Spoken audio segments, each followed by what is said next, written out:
श्री स्वामी समर्थ मंडळी स्वामी म्हणतात, दुःख भोगणारा पुढे जाऊन सुखी होऊ शकतो, पण दुःख देणारा कधी सुखी राहू शकत नाही। जीवनात कधी ना कधी प्रत्येकाच्या वाट्याला दुःख हे येतच। काही लोक आपल्या शब्दांनी दुसऱ्याला दुखवतात, तर काही वागण्याने जखम देतात। त्या क्षणी मन तुटतं, डोळ्यात पाणी येतं आणि वाटतं आपणच का।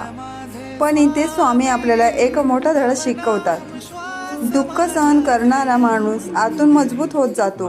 त्याच्या मनात सहनशीलता आणि समजूतदारपणा आणि करुणा वाढत जाते। देव त्याची परीक्षा घेत असतो, पण त्याच वेळी त्याच्यासाठी आनंदाचे दारही उघडतो।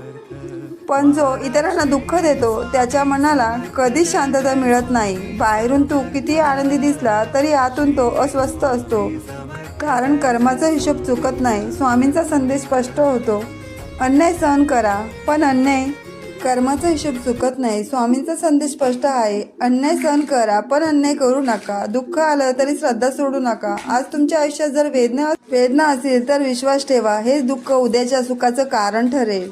फक्त स्वामींच्या नावावर विश्वास ठेवा आणि मन शांत ठेवा। शेवटी एकच, दुःख देणारा क्षणभर जिंकतो, पण दुःख सहन करणारा आयुष्यभर जिंकतो। श्री स्वामी समर्थ। जय जय स्वामी समर्थ। स्वामींचे असेच भक्तिमय व्हिडिओ बघत राहा आणि स्वामींच्या चॅनलला लाईक, शेअर, सबस्क्राईब करायला विसरू नका। श्री स्वामी समर्थ। जय जय स्वामी समर्थ। धन्यवाद। भेटूया असेच एका नवीन भक्तिमय व्हिडिओसोबत।